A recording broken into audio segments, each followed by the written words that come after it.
Boa tarde, estamos aqui iniciando mais um seminário científico do Centro de Pesquisa Clínico Epidemiológica.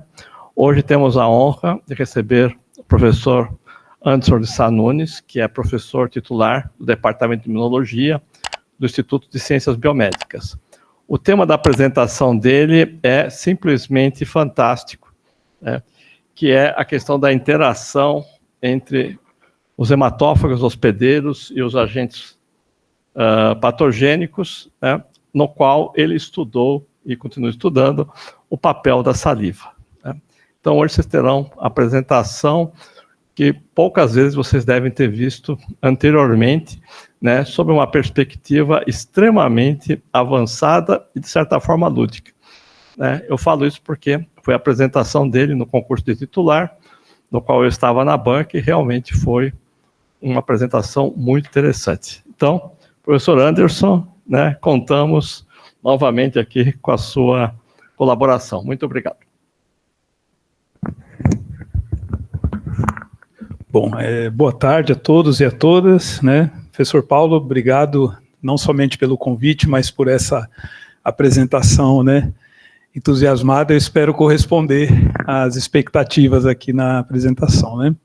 Então, como o professor Paulo mencionou, essa aula, eu fiz uma versão um pouco mais estendida na minha aula de erudição, né, durante o concurso, e agora eu fiz uma versão um pouco mais curta para a gente poder ter mais tempo para discutir, falando justamente sobre o papel da saliva na interação entre os artrópodes hematófagos, né, vetores de doença, isso em boa parte, e o hospedeiro vertebrado, nós e outros vertebrados.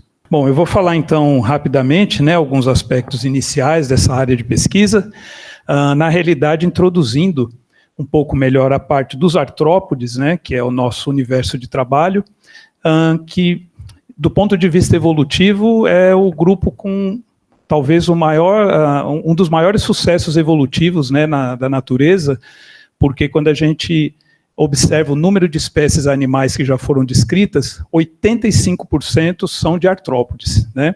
Só para a gente ter uma ideia, insetos já existem mais de 1 milhão de espécies descritas. Se a gente somar com aracnídeos e crustáceos, a gente está falando aí de 1 milhão e 200, 1 milhão e 300 milhões, 1,3 milhão de espécies, né? E as estimativas é que esse número ele possa chegar de 5 a 7 milhões, né? E o que aconteceu ao longo da evolução é que alguns grupos de artrópodes, eles desenvolveram o que a gente chama de hábito hematofágico, né? Então desenvolveram a hematofagia, o que significa que esses animais, eles precisam se alimentar de sangue de hospedeiros vertebrados e um ou mais estágios do seu ciclo de vida, né? E essa evolução, né, existem algumas hipóteses para explicar como é que essas espécies se desenvolveram, né? Atualmente o número estimado de espécies hematófagas na natureza é em torno de 19 mil, que estão distribuídas em pelo menos 500 gêneros diferentes, né? E uma das hipóteses é o que a gente chama de pré-adaptação, né? Então, os animais que desenvolveram o hábito hematofágico, né, dessa maneira, eles já teriam, então, seus antepassados já teriam tanto peças bucais e um sistema digestório que já estaria, do ponto de vista morfofisiológico, adaptado tanto para sugar quanto para digerir misturas complexas, né? Provavelmente grupos de insetos e de artrópodes, né, predadores, por exemplo, barbeiros, triatomíneos, eles vêm dessa categoria, né, eles são predadores inicialmente, ou fitófagos no caso de mosquitos, que a gente sabe que a maioria das espécies de mosquitos, na realidade, se alimentam de plantas, né, e em algumas espécies, as fêmeas se tornaram hematófagas, né, e esses animais aqui, eles têm, então, por ter essa pré-adaptação, eles fazem um repasto sanguíneo que é um pouco mais refinado, que a gente chama de solenofagia, onde a alimentação ela acontece diretamente nos vasos sanguíneos, né? Eles literalmente fazem ali uma flebotomia no vaso para se alimentar. E existem outros grupos de artrópodes hematófagos que a hematofagia provavelmente se desenvolveu sem uma adaptação prévia, então os antepassados desses artrópodes não tinham nenhuma adaptação que sugerisse que eles poderiam se tornar hematófagos, porém, eles passam, então, pelo fato de terem uma associação muito próxima com os seus futuros hospedeiros, né, eles se alimentavam de matéria orgânica de ninhos, de descamações e a mesmo de pele do vertebrado. Ao longo do tempo, essa interação, então, se tornou um pouco mais próxima, de maneira que esses organismos, então, se alimentam por um processo que a gente chama de telmofagia, que literalmente há uma destruição do tecido para encontrar o vaso sanguíneo, e quando o vaso sanguíneo é lacerado, isso forma uma piscina de sangue naquele local, e aí esses animais eles se alimentam nessa piscina de sangue, né? Normalmente são aqueles artrópodes que depois que se alimentam na gente, a gente vê um pequeno ponto hemorrágico ali, porque realmente a destruição do tecido foi bem maior do que quando a gente tem a solenofagia, né? Bom, ainda do ponto de vista evolutivo, né, quando é que se acredita que esse hábito hematofágico surgiu, né? Primeiramente, a gente precisava ter artrópodes, né? E os artrópodes no registro fóssil, a gente tem registros aqui de trilobitas há aproximadamente 500 milhões de anos atrás, né? Só que a gente precisa do hospedeiro vertebrado, né? E apesar do registro fóssil dos primeiros vertebrados também se datarem de um período ali de 400 a 450 milhões de anos atrás, foi somente aqui no período devoniano, aproximadamente há 350 milhões de anos, que a gente teve uma grande expansão dos peixes, né? Então, talvez ali a gente tivesse um ambiente adequado para o desenvolvimento, então, para hospedeiros, né, desses artrópodes. E até hoje a gente tem alguns artrópodes hematófagos que se alimentam de peixes, né? Que é o chamado piolho do mar, né? Que na realidade não é um piolho, mas é um crustáceo, só que ele é hematófago, né? Mas a gente não tem registros dessa época, e os primeiros registros, então, de animais, então, com esse hábito hematofágico, eles datam aqui do período Jurássico e do Cretáceo, o que sugere, né, provavelmente aí que nesse período a hematofagia acontecia, e isso é explorado, inclusive, nas produções de Hollywood, né? Todo mundo sabe que a premissa daquela série Jurassic Park justamente são mosquitos que foram preservados em âmbar, né? Que é aquela secreção de árvores, e eles conseguiram extrair o DNA de dinossauros ali daquele material, né? A gente sabe que isso não é possível porque o DNA não consegue durar, não consegue resistir a mais do que 2 milhões de anos, mesmo nessas condições, mas de qualquer forma, acho que é uma curiosidade interessante, né? E aqui eu trago para vocês evidências reais, né? Então isso aqui não é ficção, esse é um trabalho que foi publicado há alguns anos, né? Isso aqui é uma pluma de dinossauro, né? Até eu costumo brincar, para quem não sabe, né, os dinossauros eles não foram extintos, na realidade uma família de dinossauros sobreviveu e são as aves modernas, né? Então, havia um grupo de dinossauros que eles tinham, então, plumas, né, que eles eram plumados, e nesse âmbar aqui a gente consegue ver a pluma e consegue ver um carrapato, né? Obviamente aqui a gente não tem o carrapato se alimentando, então não dá para a gente inferir que ele realmente já se alimentava de sangue, mas é interessante que quando a gente observa as peças bucais desse carrapato, a gente vê que há uma semelhança muito grande com as espécies de carrapatos atuais, o que sugere, então, que o seu hábito, né, no seu ciclo de vida, o seu hábito era um hábito hematofágico aqui, como os carrapatos modernos, né?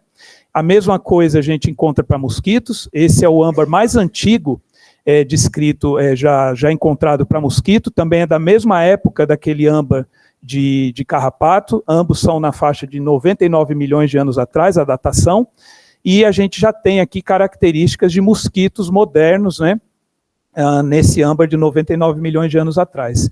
E mesmo quando a gente encontra âmbar de um pouco mais recente, aqui do período Eoceno, estou falando de 45 a 50 milhões de anos atrás, a semelhança com os mosquitos modernos é tão grande que o gênero desse mosquito fóssil foi batizado como Culex, né? Então ele é um culicídio muito semelhante aos culicídios modernos, né?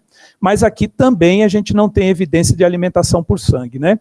Essa evidência ela surgiu de um outro tipo de fóssil, que já é o fóssil tradicional, né, por prensamento de camadas geológicas. Vocês podem ver aqui que é um mosquito, e essa região aqui do abdômen, pela coloração, sugere que esse mosquito, quando foi fossilizado, quando ele morreu, né, ele tinha feito um repasso sanguíneo. E foram feitas análises de espectroscopia de raio-x e de espectrometria de massas que identificaram, de fato, resíduos de ferro nessa região do abdômen e não em outras regiões do corpo, e também resíduos de porfirina, que são moléculas, né, do grupamento que tem M, né, que tem ferro na sua composição, sugerindo que, de fato, esse mosquito aqui, fóssil, ele tinha se alimentado, mas como eu falei para vocês, não há como a gente extrair material genético depois de tantos milhões de anos, então não se sabe de que espécies esse mosquito se alimentou, né? Mas é uma prova de que eles eram hematófagos desde essa época, né? Bom, sabendo então do papel desses artrópodes hematófagos, né, na transmissão de doenças, eu vou falar alguns aspectos históricos, eu acho que foram importantes para o desenvolvimento dessa área que eu trabalho hoje em dia, né? Então, para isso, eu vou voltar algumas décadas, né? Não vou voltar tanto tempo na história, mas algumas décadas, principalmente as 2 últimas décadas do século XIX e o começo do século XX, que foi um período muito rico em termos de desenvolvimento de descobertas científicas, né? Primeiro, porque foi mais ou menos nessa época que os micro-organismos eles foram implicados na transmissão de doenças, ou como causadores de doença, né? Trabalhos de Robert Koch, de Pasteur e de muitos outros, né? E, alguns anos depois, alguns pesquisadores também começaram a associar justamente que esses micro-organismos causadores de doenças, patógenos, eles eram transmitidos por artrópodes hematófagos. Então, aqui vale mencionar, por exemplo, o trabalho de Carlos Finlay, né, que era um médico cubano que fez parte da sua formação nos Estados Unidos, que foi o primeiro a hipotetizar que a febre amarela seria transmitida por um mosquito, né? No início, essa afirmação, ela não foi bem recebida, né? Houve muita dúvida, talvez por uns 20 anos, né? Até que uma missão do exército americano, de fato, depois acabou confirmando isso, praticamente 20 anos depois, né?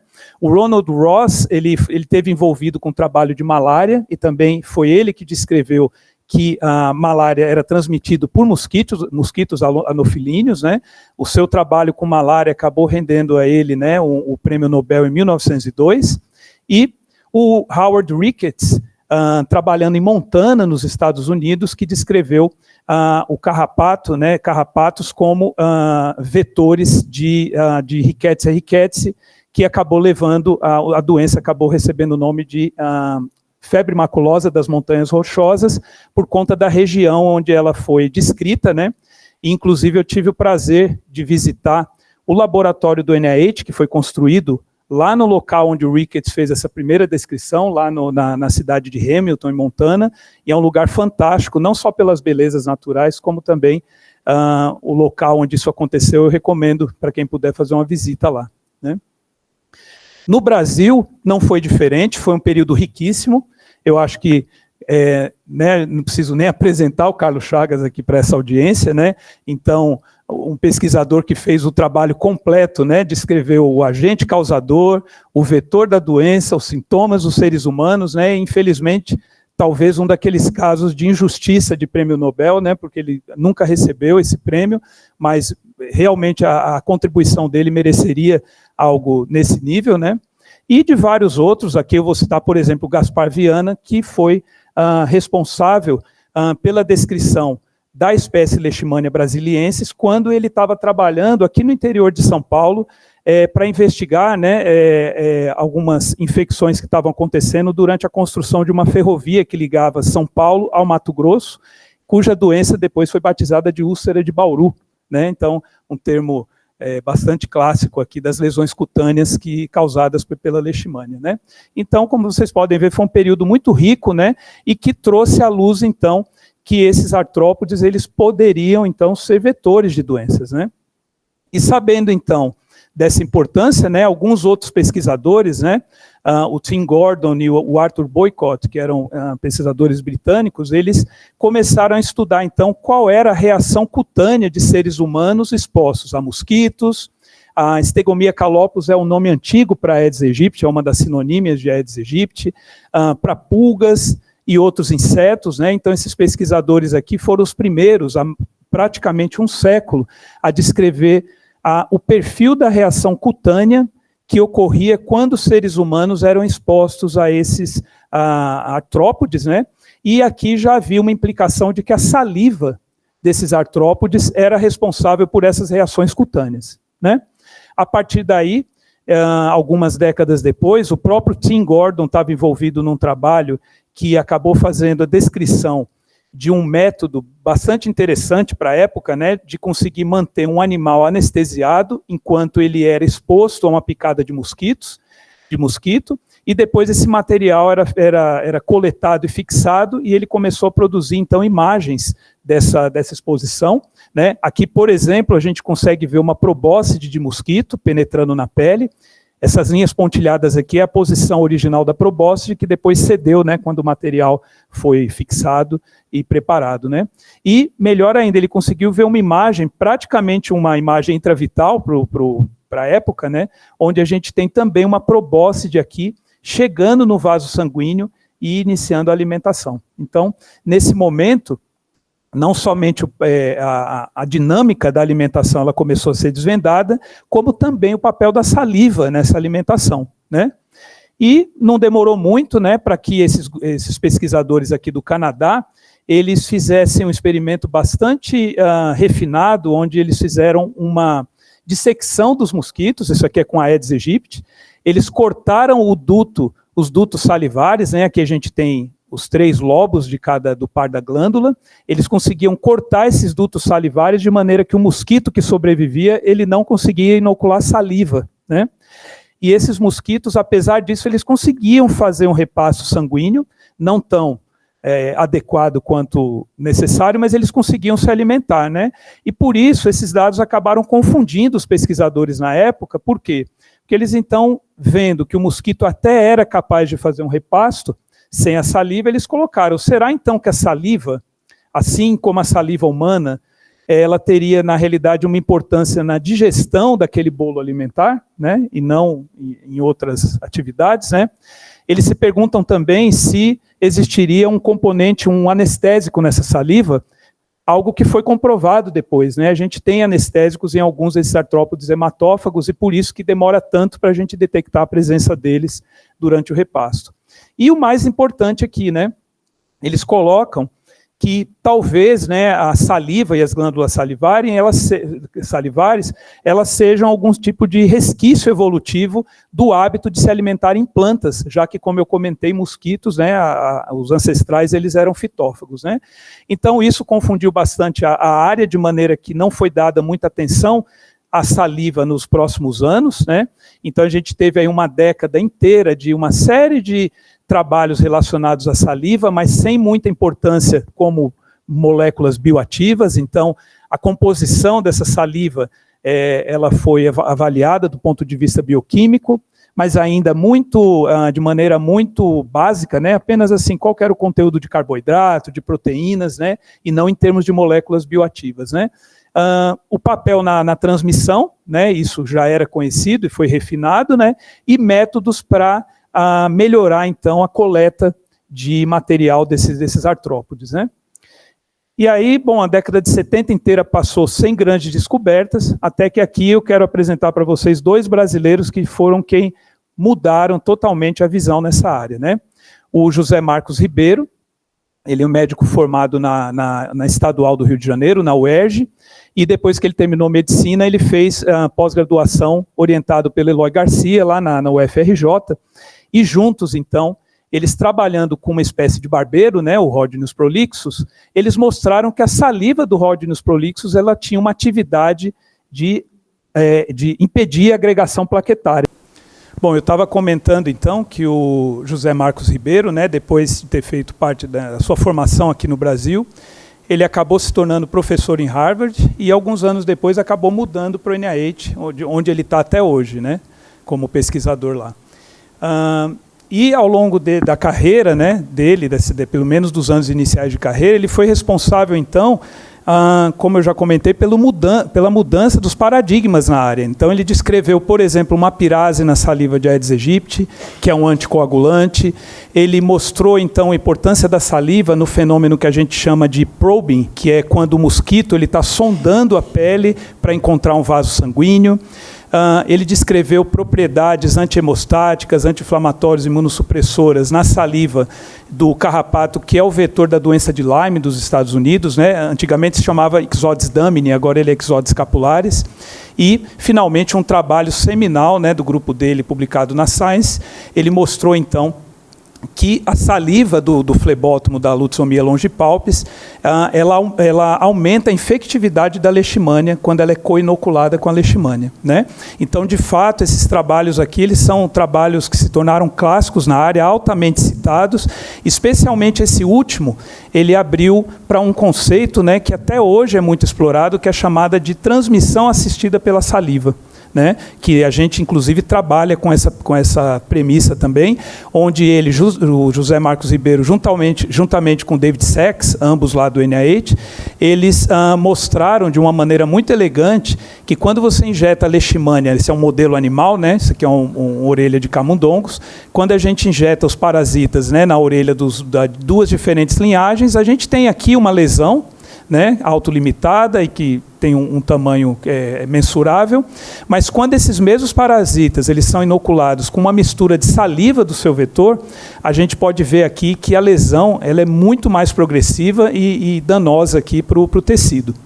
E quando esses animais aqui eles são pré-expostos à saliva, ou seja, eles são, entre aspas, imunizados contra a saliva, e depois são inoculados com o parasita misturado com a saliva, a lesão ela é inclusive menor do que somente o parasita sozinho. Então, esse trabalho ele mostrou, sem nenhuma dúvida, então, de que a saliva realmente aumenta a infectividade, né, e a replicação desses parasitas, porque ela muda o microambiente local da pele do hospedeiro vertebrado, né? Bom, e com isso, então, se estabeleceu então, um conceito que a gente trabalha até hoje, de que esses artrópodes hematófagos aqui, eles têm na sua saliva um grupo de moléculas bioativas, né, na casa de centenas de moléculas em cada espécie, que são capazes de modular tanto o sistema vascular quanto o sistema imunológico do hospedeiro vertebrado, né? E, de fato, ao longo desses últimos 40 anos, os trabalhos, então, vários trabalhos vêm mostrando, então, quais são essas moléculas bioativas. Então, hoje a gente sabe que a saliva ela tem enzimas, né? Como originalmente foi hipotetizado, né? De que essas enzimas iniciariam a digestão e também tem uma atividade antimicrobiana. Mas, por exemplo, hoje a gente encontra em qualquer artrópode hematófago estudado pelo menos 3 classes de moléculas antihemostáticas, né? Anticoagulantes, antiagregantes de plaquetas e vasodilatadoras. Isso em qualquer espécie que a gente estuda, a gente encontra. E do ponto de vista imunológico, que é o que de fato me interessa por conta da minha formação, né? A gente tem moléculas anti-inflamatórias e imunomoduladoras, né? Com isso, essas moléculas são capazes, então, de proteger, né, o artrópode hematófago do sistema imune do vertebrado, mas um efeito colateral é que isso facilita a transmissão de doenças e vários patógenos, né, bactérias, vírus, protozoários e eumintos são transmitidos por artrópodes hematófagos. E é por isso que eu costumo dizer que esses artrópodes, na realidade, eles são parasitas ao quadrado, porque eles são ectoparasitas e eles transmitem micro-organismos causadores de doença, né? Bom, aí entra um pouco a minha história, né, nesse contexto todo. Eu fui fazer, em 2004, eu me mudei, em 2005, para fazer um pós-doutorado com o José Ribeiro, já quando ele já estava no NIH, né? Então, lá eu tive a oportunidade de fazer algumas contribuições na área, especialmente com o carrapato vetor da doença de Lyme, que eu comentei, que é o Ixodes scapularis, e em 2009 eu fui contratado, então, no ICB, como professor no departamento de imunologia, e quando eu voltei para o Brasil, eu decidi, então, que eu manteria a minha linha de pesquisa nessa área de estudo de saliva, mas migrando de carrapato para mosquitos, né? Porque do ponto de vista de saúde pública aqui no país, de fato a gente tem muito mais doenças, arbovírus, que são causadores de doenças e são transmitidas pelo Aedes aegypti. Então, eu comecei nesse momento a estudar atividades imunomoduladoras da saliva bruta. Para a gente iniciar esse estudo, foi importante, então, estabelecer, então, usar esse conceito de sistema imune cutâneo, que é algo que já se fala há 30 anos e que está retornando com muita força, né? Hoje já se sabe que a pele ela pode abrigar, inclusive, órgãos linfóides terciários, né? E a gente tem aqui elementos do sistema imune, tanto residentes, quanto aqueles elementos que eles vão chegar ao local na pele, né, quando há algum tipo de agressão, algum tipo de inflamação ou infecção, né? Então, o que a gente fez ao longo dos primeiros anos foi tentar entender o efeito da saliva de Aedes aegypti nessas células, né, que estão presentes na pele, utilizando modelos animais e culturas in vitro, inicialmente, né? Então, na época, eu estou falando de 2009, né, quando eu fui contratado, 15 anos atrás, quando a gente colocava no Medline, né, Aedes aegypti, saliva e células dendríticas, apareciam 2 artigos. Então, tinha um nicho realmente a ser explorado. E mesmo esses 2 artigos, um deles era, na realidade, falando de uma infecção viral, e um outro falava de linfócitos, e no meio da discussão falava alguma coisa de célula dendrítica, por isso que a busca acabava pegando, né? Quando eu cruzava com linfócitos, já aparecia um pouco mais de trabalhos, porém, desses 7 trabalhos que apareciam em 2009, apenas 3 eram de fato com linfócitos, outros 3 eram, na realidade, reações alérgicas a mosquito, e um outro também com atividade em vírus. E macrófagos também, aí que não tinha nada mesmo, né? Era o mesmo trabalho com linfócitos, que mencionava macrófago na discussão, e um trabalho, uma revisão sobre alergia. Então, havia um nicho a ser explorado, e é isso que a gente fez nos primeiros anos da minha carreira, né? Então, começando com células dendríticas, nós utilizamos como modelo para estudo de células dendríticas células derivadas de medula óssea de camundongos, que a gente coloca citocinas e elas viram células dendríticas, né? Para essa parte do trabalho foi essencial uma colaboração de muitos anos com a professora Margarete Capurro, lá do Departamento de Parasitologia, porque ela tinha um encetário, né, com a Aedes aegypti, e eu digo tinha porque ela se aposentou no final do ano passado, mas eu continuo utilizando a estrutura lá do departamento, e treinei a nossa técnica Sandra Alves, né, a fazer dissecção de glândulas salivares, que eu vou apresentar aqui rapidamente, né? Então a gente usa uma lupa e remove mosquito a cabeça desse mosquito, procura a glândula salivar aqui no corpo gorduroso do tórax, isola essa glândula salivar e reúne centenas de pares de glândula salivar para fazer o que a gente chama de extrato de glândula salivar. Então, esse material ele é sonicado, centrifugado, a gente filtra para esterilizar, determina a concentração proteica e utiliza, né? Então a gente chama de EGS, que é o extrato de glândula salivar. E usa esse material em diversas culturas in vitro, por exemplo, né?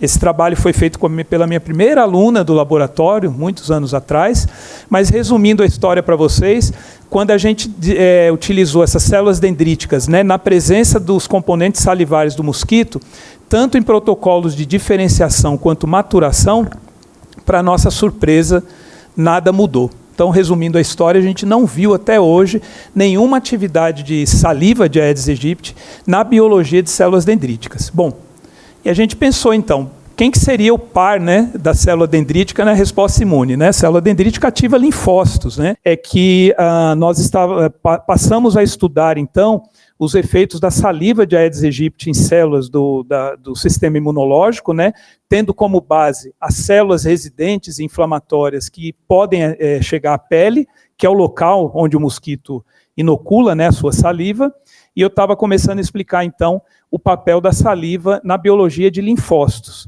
Então, para isso, nós utilizamos como fonte de linfócitos o baço de camundongos, né, onde a gente tem uma grande quantidade de linfócitos, e utilizamos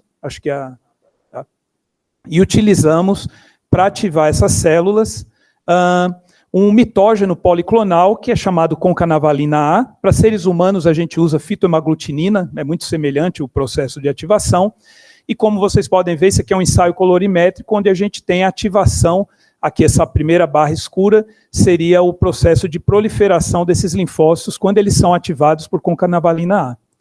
Na presença de saliva do Aedes aegypti, a gente pode ver aqui que há uma redução dessa proliferação de maneira concentração dependente. Então, mostrando que, de fato, a saliva de Aedes aegypti tem um ou mais componentes que são capazes de inibir a proliferação dessas células, né? Isso poderia acontecer por vários mecanismos. Um deles que a gente propôs é que essas células estariam morrendo, E para isso a gente utilizou um ensaio, que é a marcação dessas células com anexina 5, que é um marcador que se liga à fosfatidilcerina da membrana das células, né? Então, quando a célula entra em morte celular regulada, e podem ser vários tipos, né? Em alguns tipos de morte, ela expõe a fosfatidilcerina, que está na porção interna da membrana, para a porção externa da membrana, e a gente pode detectar isso com a marcação por anexina 5. Então, como vocês podem ver,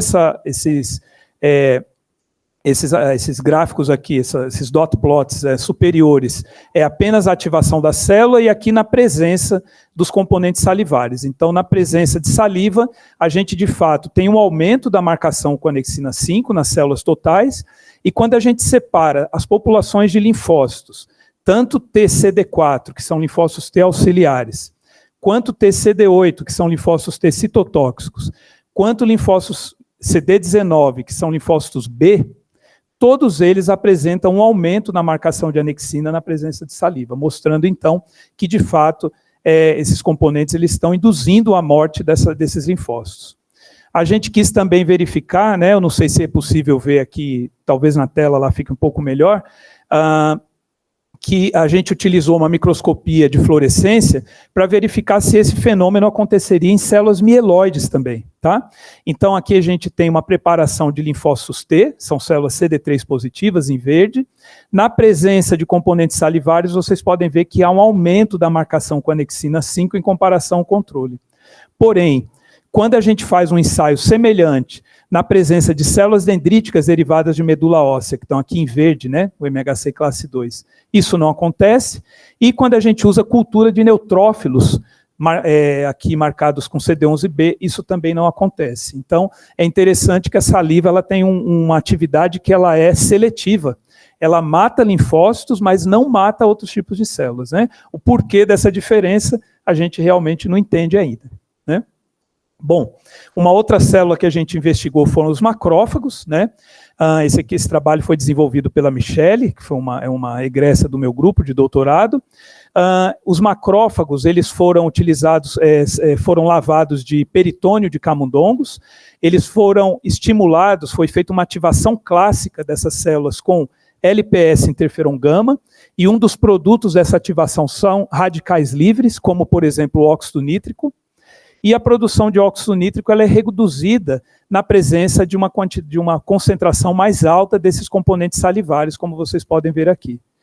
A gente confirmou esses dados a partir de um Western blot avaliando a enzima que induz a produção do óxido nítrico, que é a óxido nítrico sintase induzível. Vocês podem ver que após o estímulo ela é induzida, mas quando a gente coloca na presença da saliva, há uma inibição dessa enzima. Então, isso corrobora o dado de produção de moléculas microbicidas pelo macrófago, que nesse caso a gente chama de M1, que é a ativação clássica dessas células, né?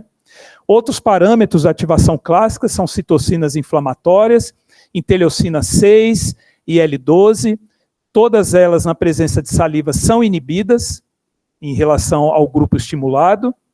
Não vimos diferença em relação ao TNF-alfa, que foi uma surpresa para a gente, mas vimos um aumento da produção de L10 na presença de saliva, que é uma citocina conhecidamente imunorreguladora ou anti-inflamatória, né?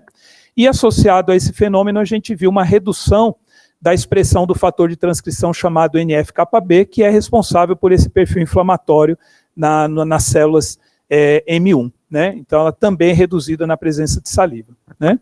A gente estudou um pouco mais do metabolismo dessas células num ensaio feito no equipamento chamado de Seahorse, que é um ensaio que basicamente mede parâmetros de metabolismo dessas células. Aqui eu estou mostrando um parâmetro de consumo de oxigênio, né, em diferentes condições. Então, tanto as células mantidas em meio de cultura ou incubadas com os componentes salivares, ela tem um consumo de oxigênio basal, elas têm um consumo semelhante. Quando a gente inibe enzimas mitocondriais, né, que fazem, então, a quebra da produção de ATP, a gente não vê diferença, porém, quando a gente usa uma droga que induz a respiração máxima dessas células, a gente vê que as células que foram mantidas com os componentes salivares, elas não alcançam essa respiração máxima em comparação com as células em meio, então a gente viu que os componentes salivares, eles afetam a capacidade respiratória de reserva dessas células, né? Porém, quando a gente polariza essas células para um perfil M2, que são aqueles macrófagos muito associados com reparo tecidual, né, e com um perfil anti-inflamatório, a gente não viu diferença na presença da saliva, né? A gente mediu tanto a arginase, que é a enzima associada com essa via M2, não há diferença na presença de saliva. O produto final dessa via, que é a ureia, também não alterada, e um outro marcador dessa via M2 são o receptor de mannose, que também não foi significativamente alterado. Então a gente viu a partir daí que a saliva afeta o perfil M1 inflamatório, mas não afeta, né, não muda o perfil M2, que é o perfil reparador dessas células, né? Bom, agora a gente está estudando os neutrófilos, que são células que a gente sabe que vão até o local da picada. Eu não trouxe esses dados por uma questão de tempo e porque é um trabalho que está em andamento, mas em breve eu espero ter, então, uma dissertação de mestrado aí para a gente entender o papel da saliva sobre essas células, né? Bom, em um segundo momento, a gente passou a caracterizar essas moléculas bioativas, acho que é algo importante, né, se fazer. A gente sabe, então, que a saliva, por ser o elemento de conexão entre o vetor, o hospedeiro e é o veículo que transmite esses patógenos, né, a gente passou a tentar entender quais eram as moléculas que estavam associadas com as atividades biológicas. Esse período foi muito interessante na minha carreira, porque foi quando eu recebi um convite para fazer parte do INCT de entomologia molecular, né, que justamente são grupos, né, de pesquisadores que trabalham com esses artrópodes, né, e aqui no âmbito da USP, a USP tinha lançado aquele programa de NAPs, né, de Núcleos de Apoio à Pesquisa, e eu e a professora Andréa Fogaça lideramos, então, uma iniciativa para criar o NAP Mobiarv, né, que é o Núcleo de Pesquisa em Moléculas Bioativas de Artrópodes Vetores, e que a gente coordenou de 2012 a 2017. Infelizmente, a gente acabou fechando o NAP por conta daquele contingenciamento de verbas que houve no período de crise da USP, né? E, durante a atividade do NAP, a gente teve 3 abordagens diferentes, né? Primeiro, uma atividade conhecida da saliva, mas ainda sem saber qual era a molécula. Então, esse tipo de abordagem, a gente voltou a estudar carrapatos. Esse aqui é o Amblyomma sculptum, que é o vetor da febre maculosa brasileira.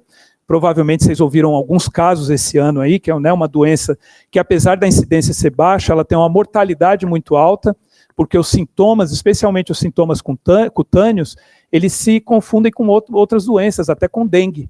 Então, quando o diagnóstico sai, é muito tarde. Se você não tratar esses pacientes com os antibióticos adequados, depois de alguns dias é muito tarde, né? Então, assim é como a gente coleta a saliva desses carrapatos. Isso aqui são fêmeas ingurgitadas, né? A gente injeta agonistas aqui para induzir a salivação e usa essa saliva, então, para ver as atividades imunomoduladoras, aqui também com células dendríticas. Esse foi o trabalho de uma ex-pós-doc do grupo, que agora é professora na Universidade do Sul do Alabama, nos Estados Unidos, e Eliane viu, então, que na presença de saliva de Amblyomma sculptum, as citocinas inflamatórias TNF-alfa, IL-6 e IL-12, P40 e P70, elas são inibidas quando essas células são estimuladas com LPS, né? A gente viu que essa atividade estava concentrada numa fração de baixa massa molecular, aqui de low molecular weight, mas não numa fração de alta massa molecular, e essa fração de baixa massa molecular foi, então, fracionada, né, por HPLC, e a gente testou cada uma dessas frações e encontrou uma região onde essa atividade ela foi inibida de uma maneira mais forte. E, por conta de trabalhos anteriores do nosso grupo, a gente tentou identificar se essa fração, pelo perfil de eluição dela, se ela não teria prostaglandina E2. E a resposta é sim. Aqui a gente tem a atividade de inibição em vermelho, e as barras indicam a concentração de prostaglandina E2 nessas frações, sugerindo, então, fortemente que a prostaglandina é a molécula bioativa predominante na saliva desses carrapatos. A gente também viu a dinâmica de produção dessa prostaglandina, né? Porque esse tipo de carrapato, ele fica no hospedeiro vertebrado por até 2 semanas, né? Todo mundo conhece aí carrapato de boi, de cachorro, de cavalo, né? São 2 semanas até para chegar nesse estágio, e a gente viu ali que no meio desse período, na primeira semana, é quando essa molécula é produzida em maior quantidade, né? A gente depois fez, em colaboração com a Lúcia Facioli e o Carlos Sorge, lá de Ribeirão Preto, da USP de Ribeirão Preto, uma espectrometria de massa de alta definição nessa fração bioativa da saliva, onde a gente consegue ver que o perfil, né, da espectrometria de massas aqui é idêntico a um padrão de prostaglandina E2, então realmente mostrando que essa molécula bioativa era prostaglandina E2, né? Então essa é uma das abordagens. Uma outra abordagem é quando a gente tem uma molécula conhecida e uma atividade desconhecida. Como é que isso pode acontecer?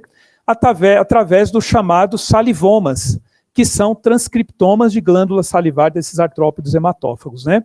Então, o José Ribeiro, meu supervisor de pós-doutorado, e um ex-aluno dele, o Jesus Valenzuela, que hoje também é pesquisador no NIH, eles foram os primeiros a publicar salivomas, tanto do ixodes escapulares, né, que é o vetor da doença de Lyme, quanto o Zé Marcos é brasileiro, ele também queria saber espécies, né, que afetam outros lugares fora dos Estados Unidos, né, como a Aedes aegypti. Então, esses foram os dois primeiros salivomas. O nosso grupo, né, juntamente com essas pesquisadoras que eu já comentei, a gente também contribuiu produzindo salivomas, tanto de Anopheles aquasalis, que é um modelo de estudo para malária, quanto do Amblyomma sculptum, que é o vetor da febre maculosa brasileira, e a partir dos dados desses transcriptomas a gente tem, então, a identidade das moléculas, e agora a gente tem estudado versões recombinantes dessas moléculas em modelos in vivo e in vitro, né? E eu também não vou trazer detalhes para vocês, só para a gente não ficar muito tempo. E por último, uma situação que é o que eu chamo de cereja do bolo, que é quando a gente tem uma molécula totalmente desconhecida e uma atividade desconhecida e a gente quer descobrir o que elas estão fazendo, né? Então, para isso, a gente usa também os salivomas, mas aí a gente usa de uma outra maneira, a gente busca transcritos no salivoma que não tem nenhuma identidade com moléculas conhecidas ou descritas na literatura, como, por exemplo, esse peptídeo de 7,8 kilodaltons, que é específico do gênero Aedes. A gente só encontra essa sequência de peptídeo em Aedes aegypti e Aedes albopictus, mas não tem a mínima ideia do que essas moléculas fazem, né? E elas não têm nenhuma identidade, nenhuma relação com outras moléculas conhecidas. Então, a gente mandou sintetizar esse peptídeo, né? Fazer ele de maneira sintética, e começamos a estudar algumas coisas desse peptídeo. Primeiro, a gente imunizou camundongos com esse peptídeo, e a gente viu, então, que foram produzidos anticorpos contra o peptídeo, e esses anticorpos reconhecem o peptídeo nativo na saliva do Aedes aegypti. Então, de fato, o mosquito secreta esse peptídeo, e a gente avaliou em vários modelos biológicos que eu já descrevi para vocês, ó, de proliferação de linfócitos, não encontramos nada, maturação de célula dendrítica, não encontramos nada, mas quando a gente colocou esse peptídeo nas culturas de macrófagos, ele inibe a produção de óxido nítrico de forma muito parecida com o que eu mostrei que a saliva inteira inibia. Então a gente pensou, poxa, será que esse peptídeo é a molécula bioativa em macrófagos, né? E aí, para fazer isso, para comprovar isso, a gente fez a gente avaliou esse peptídeo também na produção de citocinas inflamatórias. Está aqui, ó, reduz parcialmente IL-6, IL-12, CCL2, não afeta TNF-alfa, inibe a sintase de óxido nítrico, inibe parcialmente a COX-2, que é a enzima que induz a produção de prostaglandina, inibe o NF-κB fosforilado e não afeta a via de P38 MAP quinases, né? Mas a gente também passou a utilizar essa molécula como um potencial imunobiológico, né? Então, só para dar um preâmbulo de como essa história de imunobiológico surgiu, antes da gente descrever aquele peptídeo, né, eu fiz um trabalho em colaboração com a professora Cristina Cardoso e o então doutorando Tom Salles, né, lá de Ribeirão Preto, da Faculdade de Ciências Farmacêuticas, e a gente estudou o efeito da saliva num modelo de colite induzida por destransulfato de sódio. Então, quando os animais começam a apresentar os sintomas de colite, eles foram tratados com a saliva inteira, e vocês podem ver aqui que há uma redução da escala clínica da doença, que correlaciona com uma diminuição da inflamação. Então, esse foi um trabalho inicial. Depois desse trabalho, inclusive, esse trabalho saiu na capa da Folha de São Paulo, do Caderno de Ciência, foi bastante animador para a gente aí ver que poderia ter um papel aí para ajudar nessas pessoas com esse tipo de doença autoimune. e a gente passou a estudar, então, se aquele peptídeo, que a gente batizou de AEMOP1, né, peptídeo modulador de Aedes aegypti, poderia ser o peptídeo, né, que poderia reproduzir o fenótipo no modelo de colite. Isso foi feito por uma doutoranda do laboratório, e, de fato, como vocês podem ver, o fenótipo se reproduziu. Então, o tratamento de animais com esse peptídeo reduziu o fenótipo da colite, né? E aí vários parâmetros foram medidos, não só as escalas clínicas, mas também o infiltrado inflamatório no cólon desses animais, a produção de citocinas inflamatórias e marcadores de macrófago que estavam reduzidos também, tanto o NAG quanto o óxido nítrico, né? Então, a gente conseguiu fazer uma correlação aí de que a inibição da atividade inflamatória de macrófago poderia, então, reduzir esses sinais clínicos da doença, e a gente ainda não foi adiante com esse projeto por falta de parceiros, né, da iniciativa privada, para a gente tentar melhorar e criar formulações para usar essa molécula, né? Mas foi um momento bem interessante para o laboratório, que a gente foi bastante procurado pela mídia, né, várias mídias de rádio, TV, a gente deu muita entrevista a respeito desse trabalho, e a gente tem a expectativa de, quem sabe, né, continuar com essa linha de imunobiológicos aí derivados de artrópodes hematófagos. E para finalizar, sabendo disso, a gente usou então a saliva de Aedes aegypti em outros modelos. Por exemplo, aqui é um modelo de dano hepático induzido por paracetamol, né, que ainda, principalmente nos Estados Unidos, ainda é uma causa muito grande de falência hepática, né, por overdose de medicamento. Vocês podem ver aqui que os animais, e aqui a gente mudou, a gente deu uma de Dr. House, né, aquela série da TV, em vez de inocular o extrato da glândula salivar, a gente expôs o camundongo que foi inoculado com canavalina para induzir esse dano hepático, com paracetamol, a gente expôs esses animais aos mosquitos. Então eles receberam saliva mesmo, já não é uma preparação artificial, isso é a picada de mosquito mesmo. E a gente pode ver que uma das enzimas hepáticas aqui, ela reduziu bastante, né, praticamente a 1/3 do que tinha nos animais, e a necrose observada no fígado também foi reduzida. Isso aqui é uma necrose que acontece quando a gente dá paracetamol para os animais, e apesar de ainda haver regiões de necrose, elas são mais circunscritas, né? Elas não são tão espalhadas assim. Aqui uma quantificação disso. Então a gente está explorando aí se é o AEMOP1 ou outras moléculas que estão fazendo isso. E por último a gente usou também o modelo de esclerose múltipla, que é uma doença, né, autoimune do sistema nervoso central, que a gente estuda em animais, que ela é chamada de encefalomielite autoimune experimental, e quando a gente faz um tratamento desses animais com uma emulsão contendo a saliva, vocês veem aqui que os parâmetros clínicos da doença, eles praticamente desapareceram, que para a gente é extraordinário, isso aqui foi repetido muitas vezes, e é muito reprodutível, e as citocinas interferon gama e L17, que estão envolvidas com a doença, né, são citocinas encefalomielogênicas, elas são reduzidas, mas outras citocinas não. Então parece aí ter um futuro para a gente, né, explorar um pouco mais o que é que está causando essa melhora dos animais, né? Eu não trouxe aqui os aspectos evolutivos, porque a apresentação era para ser um pouco mais curta do que a minha aula, mas quem quiser discutir sobre evolução, eu tenho alguns trabalhos na área sobre as pressões seletivas que geram a coevolução entre o hospedeiro vertebrado e os artrópodes hematófagos. E agora, para terminar, eu gostaria de agradecer a todo mundo envolvido nessa história, né? Como eu comentei com vocês, ela se iniciou durante o meu pós-doc, mas se consolidou aqui na USP nesses 15 anos, os alunos, pós-docs que passaram aqui, os colaboradores tanto do próprio ICB, como de outras unidades da USP, outros departamentos do ICB, e outras unidades da USP, Faculdade de Ciências Farmacêuticas, Faculdade de Medicina e de Ciências Farmacêuticas de Ribeirão Preto, Unifesp, Fiocruz, e os colaboradores internacionais do Uruguai, da República Tcheca e dos Estados Unidos, tanto do NIH, onde eu fiz o meu pós-doutorado, quanto da Escola de Medicina da Vanderbilt, onde eu fiz o meu sabático há 5 anos atrás. Tá? Então, obrigado, e agora eu acho que eu fico à disposição aí para a gente discutir um pouco mais. É muito interessante, né, essa apresentação, porque quando você começa a ver o título, alguém pergunta, mas o que estamos discutindo saliva de inseto, né,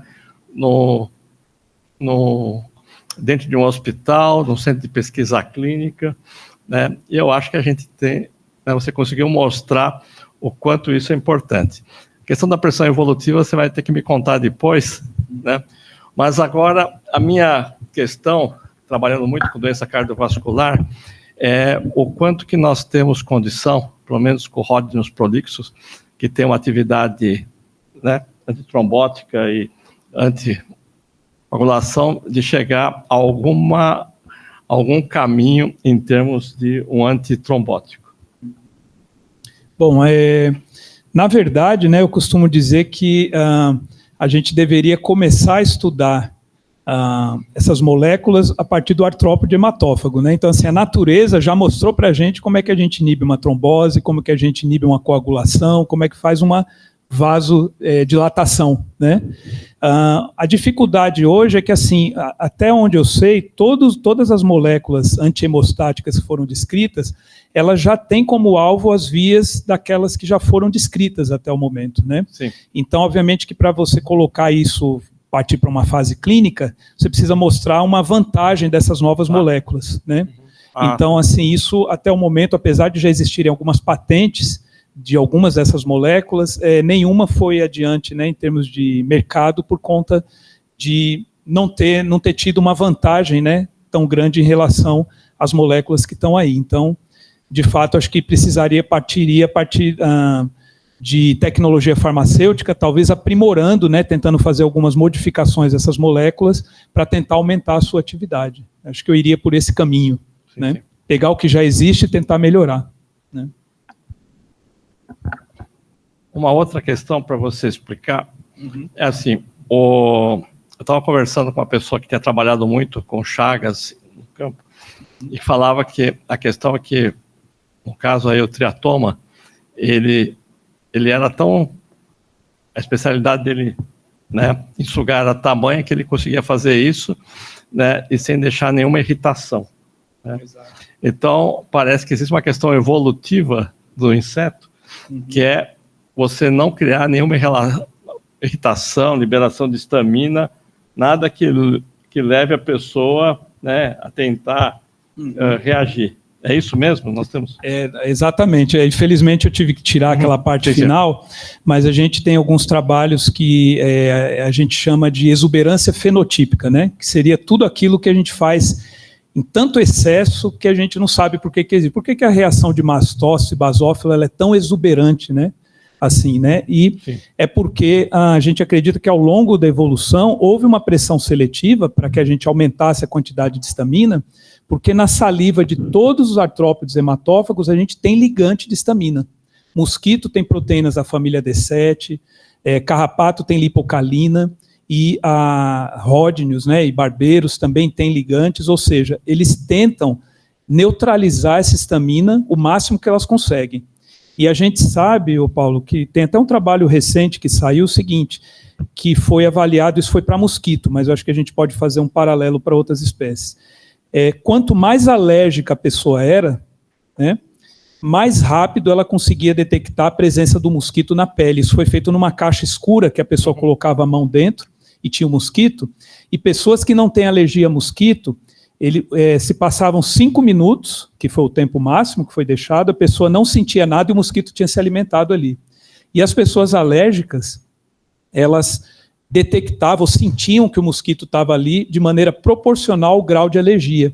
Então aí que entra o lado evolutivo, né? Eles estão tentando neutralizar isso para serem indetectáveis e estão tendo sucesso, né? Porque senão a gente não teria mais doença. E por outro lado, o nosso organismo está tentando, de certa maneira, criar um alarme, que seria essa resposta de hipersensibilidade hipersensibilidade tão forte, para tentar contrabalancear essa neutralização, né? Aparentemente eles estão ganhando, né? Porque... Mas, gozado, isso daí vai um pouco em contra a teoria higienicista da alergia, da asma, né? Vai justamente ao contrário, né? Exato. É que a teoria da hipótese da higiene ela vai mais por uma questão de doenças infecciosas que puxam a resposta mais para um perfil mais TH1, mais inflamatório, né? E o TH2, né? Tá, pode ser. Quando penetra a pele, ele tem como se fosse um sonar que ele identifica o vaso? Não é exatamente um sonar, eu não sei se vale a pena trocar a tela. Eu trouxe um vídeo, na realidade, de barbeiro, que mostra, né? Esse probing que eu falei, seria uma sondagem. O que ele faz? Ele inocula probóscide e joga saliva. Se ele conseguir canular o vaso, e o mosquito também pode lacerar o vaso, a saliva já meio que inibe a coagulação sanguínea e ele já começa a se alimentar. A piscina que você falou. Exato, né? O mosquito faz as duas coisas, mas ele faz aquela flebotomia clássica também. Então, se ele picar um local bem vascularizado e já encontrar o vaso, aí a saliva praticamente é jogada dentro do vaso, né? E aí acaba fazendo uma sensibilização na gente. Mas enquanto isso não acontece, ele pica, ele faz a sondagem, joga saliva, não encontra, até ele encontrar o vaso sanguíneo. Então, não é um sonar, mas de fato o calor é uma coisa que atrai o mosquito. E as regiões vascularizadas são mais quentes. São mais quentes. Exato. Então ele pica onde a gente tem um vaso sanguíneo ali mais na superfície mesmo. Muito legal. Né? E não é à toa que a gente escuta, né? E não é o Aedes, é o Culex que faz aquele barulhinho à noite. Ele fica aqui na orelha, né? A orelha ela tem aqui essa parte bem vascularizada, apesar de ter cartilagem, mas ela é bem vascularizada. Então, exatamente. Eu gostaria que todos depois respondessem quem sabia o quão importante são as salivas dos insetos, né? E quem não ficou surpreso quando o professor Anderson e outros, né, eles ficam pegando a Aedes, ficam cortando a Aedes, né, dissecando a glândula salivar do Aedes, fazendo, né? Quer dizer, quem olha isso daí fala, meu Deus do céu, o que é isso, né? E o quão isso é importante.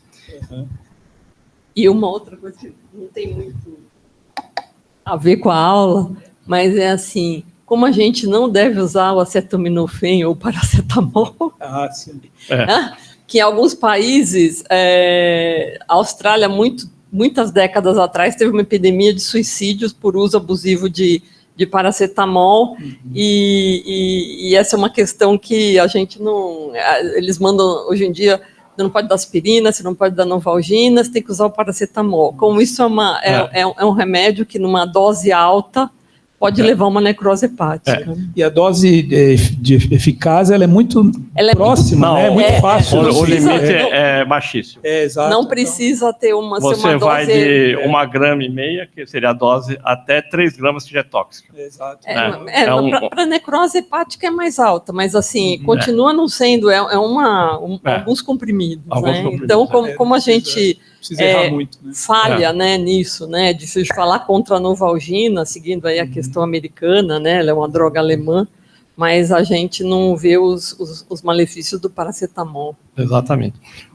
A outra questão que eu fui chamado aí pela imprensa para falar sobre o Dia do Mosquito, né, que foi a semana passada, e eu falei que eu não podia falar, estava no exterior, né, e indiquei até entomologistas para falar isso daí, e aí ele começou a falar, não, porque é quando é o Dia do Mosquito, por causa do Ronald D. Ross, né?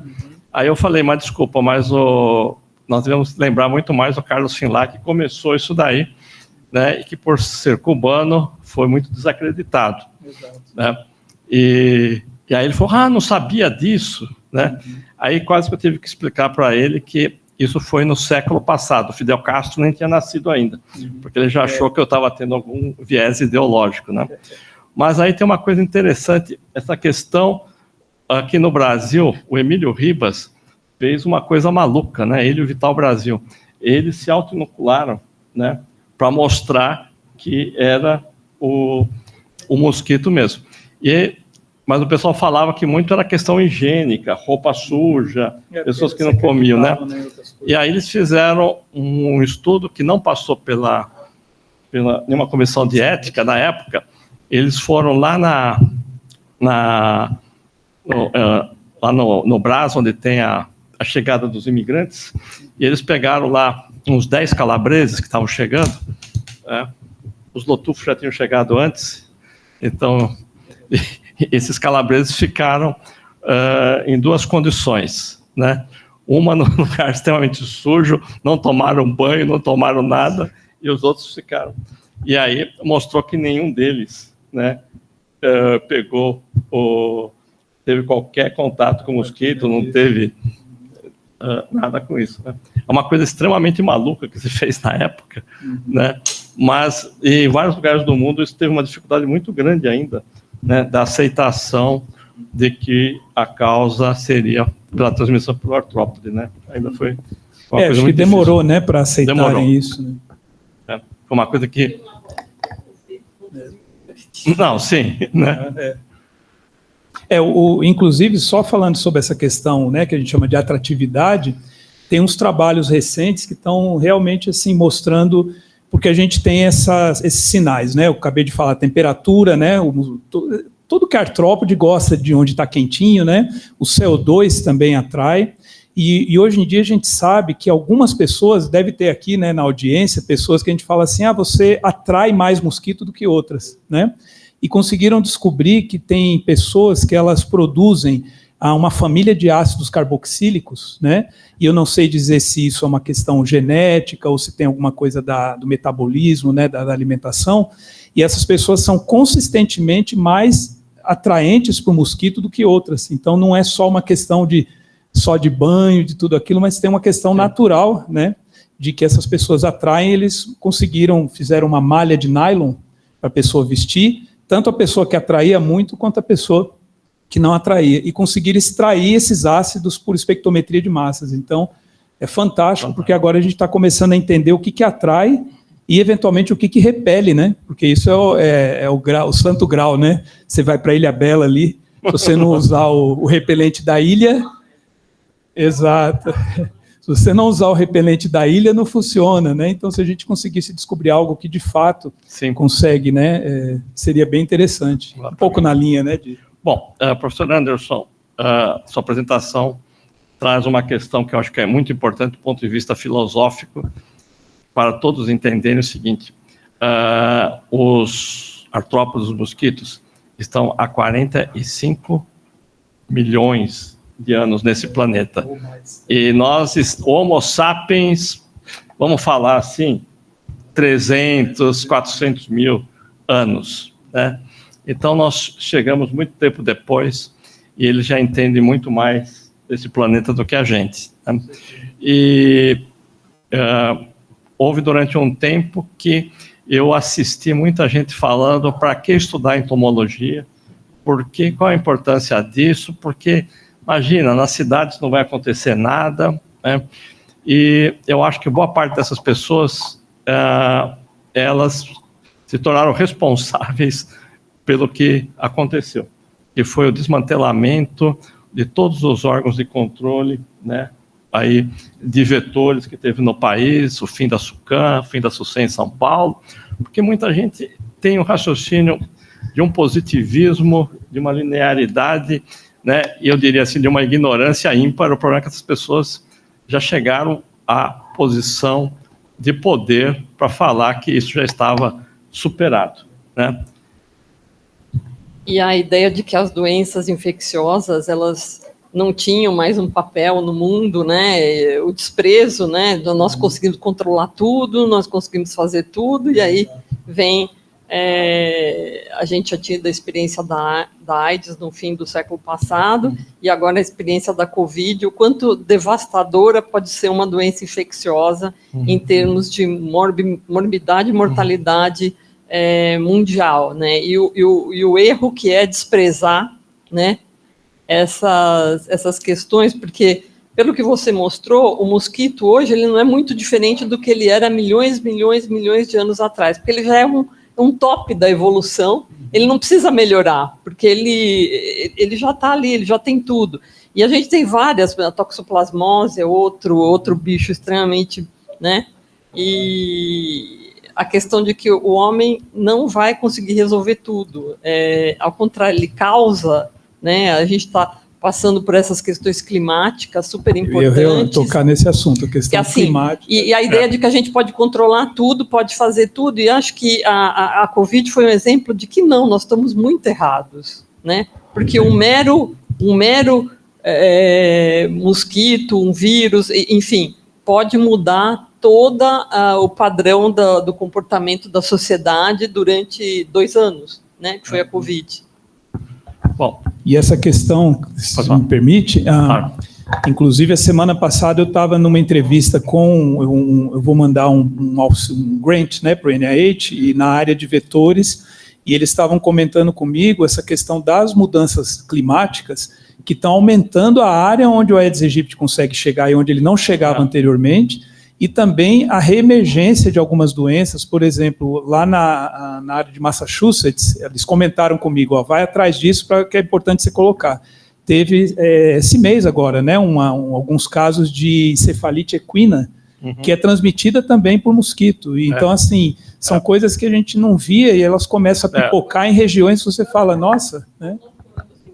Aí no nosso pós-doutorado, quando o avião chegou aqui no Brasil, eles pulverizaram, porque em Boston tinha encefalite do Nilo, lá no Jamaica Pound tinha entrado bicho, e as pessoas acham que não, imagine, o primeiro mundo para o mosquito não tem. Se levar um caso e isso mundo, cair, né, numa população de artrópode, aquilo ali vai embora. E o Aedes hoje em dia já pega os Estados Unidos, né? Coisa que ele não chegava, o sul dos Estados Unidos já tem Flórida. Anderson, eu vou aproveitar a sua fala para fazer, mais uma vez, acho que nesse seminário eu já fiz uma homenagem ao professor Luiz Jacinto Silva, falecido, médico formado aqui nessa faculdade, mas que foi professor titular na Unicamp. E quando começou, ele foi a pessoa que descreveu o ciclo de como o triatoma infesta saiu da Bolívia e foi chegar até Minas, né? Isso foi um trabalho dele muito bom. E depois, quando começa em 1985 a volta do Aedes, ele é uma das pessoas, junto com outros, que identifica que aquilo é pelo transporte pelos pneus, né? O comércio secundário de pneus. Mas o mais importante é que ele começa a verificar que está existindo, desde a volta do Aedes, que lá pelos anos 40, que já estava fora do Brasil, começou a voltar pela Amazônia, ele começa a fazer várias análises mostrando que é o seguinte, para cada unidade lá de temperatura, né, o Aedes aumentava a sua participação, a latitude sul e a latitude norte, né? Ia deixando de ser mais na área intertropical para subindo. E ele faz essa análise e diz o seguinte, em 2025, nós vamos ter Aedes de Bahia Blanca, na Argentina, bem abaixo e até Boston, né? E ele fez isso daí. E ele enviou esse trabalho para inúmeras revistas, que simplesmente assim rejeitavam, achando que ele era absolutamente um maluco, não sei o que lá, né? Eu trouxe ele para 2 ou 3 apresentações, né? E ele colocava, teve o professor Eduardo Massari, matemático, tudo, quer dizer, reviu todo o trabalho com ele, né? Até acrescentou mais coisas, muito bem feito, e foi um trabalho que teve uma dificuldade imensa de ser aceito, porque é um negacionismo de que era um negacionismo climático, né?